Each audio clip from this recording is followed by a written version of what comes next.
Hey guys, have you ever thought about being an owner of your favorite company? If so, we are excited to continue a series of e-learnings of life skills for teens that will start your financial education and set you up for future success. Today we're talking about buying your first stock. I'm Craig Zeckman with Incometrader, and I'm here to walk you through some key skills that are going to set you apart from your peers and could help you retire as a millionaire. First, we need to get our disclaimers out of the way because our lawyers ask us to remind you that we are an educational company and that we don't provide financial advice. Rather, we provide you with educational content that will allow you to make your own financial choices. Guys, in this video, we're going to walk through how to get ready to buy your first stock. We'll look at what a brokerage account is and why you need one, how to find a stock to buy, and then talk about how much of a stock you should buy. The great news for you is that the earlier you start with investments, the better off you will be in the long run. Investments grow over time.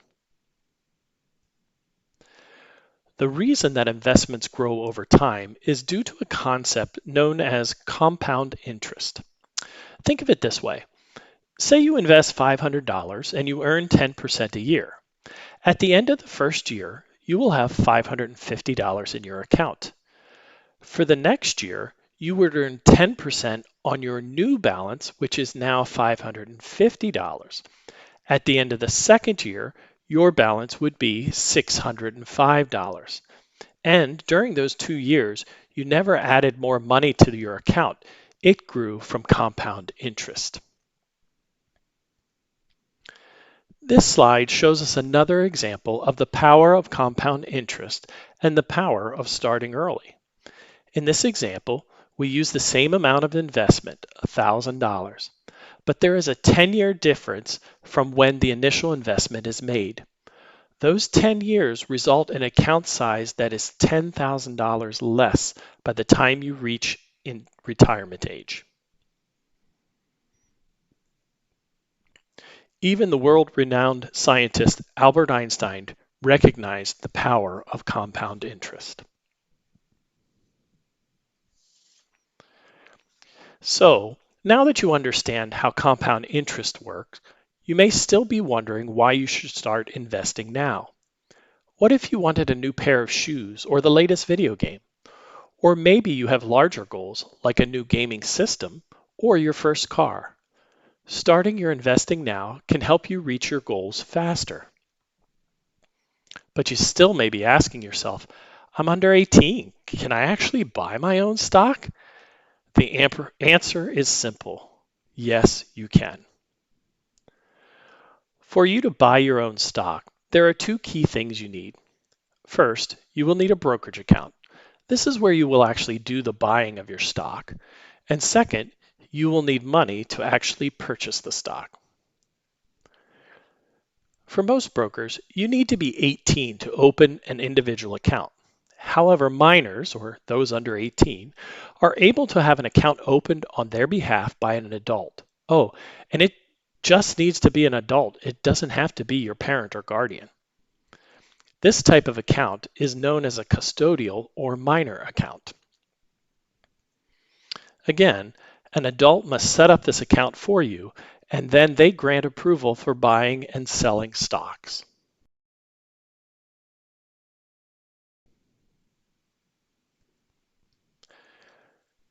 There are two types of custodial accounts, UTMA and UGMA. This slide helps to differentiate between the two. Most custodial accounts are opened as Uniform Transfer to Minors Act or UTMA. On this slide, we share an example of how to open up a custodial account with the TD Ameritrade broker.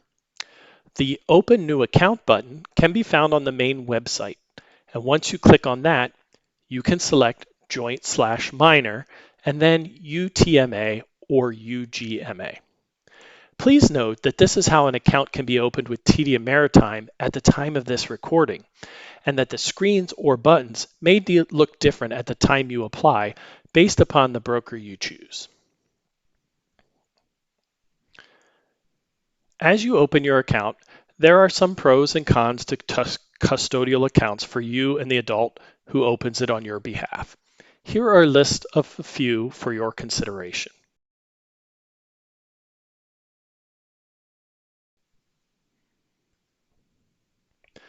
So, now that you've opened up your first brokerage account, let's explore what it means to actually buy a stock. When you buy a stock, you are actually becoming a part owner of the company. As an owner of the company, you want the company to do well. And when the company does well, the value of the company increases, thus increasing the value of the stock you own and increasing the value of your investment. There are a lot of stocks out there to choose from, so we need to think about how to find stocks that are good to purchase.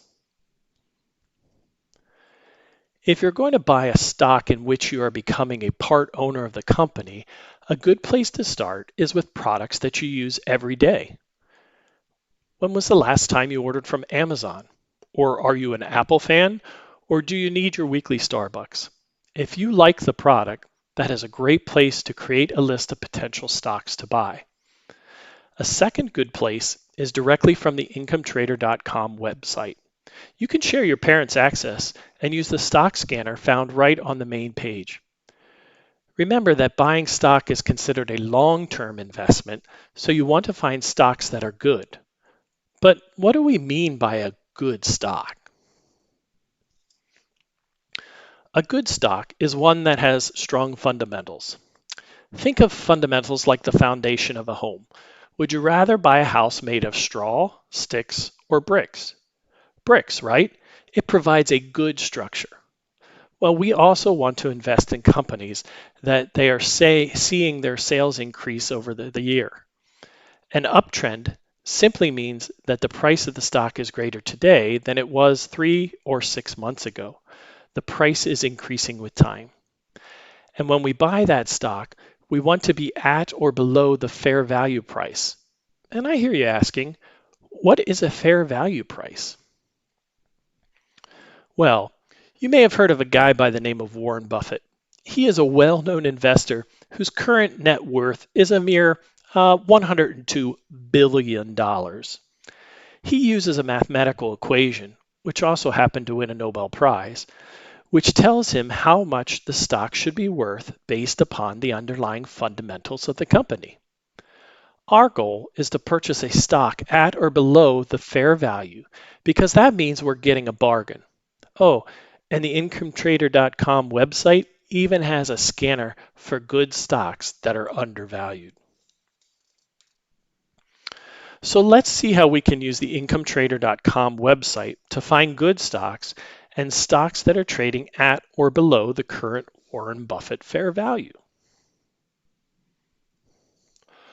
On the website, look at the banner across the top and click on Scanner. This will provide you with a drop-down, and you will see that there is a scanner for good stocks, as well as a scanner for undervalued stocks. See how easy this website makes it to find stocks to consider adding to your investment portfolio? Once you click on the good stocks, the website brings up a list of stocks for you to select from. Now that you've found a good stock, you want to look for a stock that is in an uptrend as well. When you click on the undervalued stock, it selects good stocks that are currently trading at or below the fair value price. This website makes it really easy for you to narrow down your list of potential stocks to buy. Remember that once you have a good or good and undervalued stock, the next thing you want to look for is a stock that is an uptrend. As we mentioned earlier, an uptrend is simply a stock where the price is rising over time. Think of it this way. Is the right side of the graph higher than the left side of the graph? If your answer is yes, then you have a stock that is in an uptrend. Before we talk about how much stock you should buy, I just want to touch again on the idea of fair value. In this example, the stock is trading at a price of $62.09, and the fair value is stated as $148.42. So what does that mean? Well, the mathematical equation is telling you that the stock is a good purchase as it expects the underlying company to have a value of $148.42 per share, and you're able to buy it at only $62.09. So in a sense, you're getting it at a discount. Now, the equation says the price could go as high as 148. However, it doesn't state or give you insight into how long it might take to get to that price, only that it has underlying fundamentals that suggest it is worth more. Now that you've opened your brokerage account and you've found a stock to buy, your next question is how much of the stock should you buy? When we purchase a stock, we're buying what we call a share of stock. You're buying a share of the company, and that is how you become part owner of the company. As you begin to look for stocks, you will note that some stocks are really expensive. And as you get started in your investments, you may not have enough cash to buy a full share of stock. So what do you do? Well, you need to check with your brokerage account to see if they allow you to purchase fractional shares of a stock. But what is a fractional share? A fractional share is just as it sounds. You own a fraction of a full share based upon the amount of money you invested compared to the full price of a share of the stock. This is a great way to become part owner in stocks that you like that may be higher priced than what you have available to invest. While you may want to consider fractional shares for expensive stocks, you may also want to look at stocks that are under $20 so that you can buy 100 shares of the stock. Oh, and by the way, there's a scanner on the website to help you find these stocks.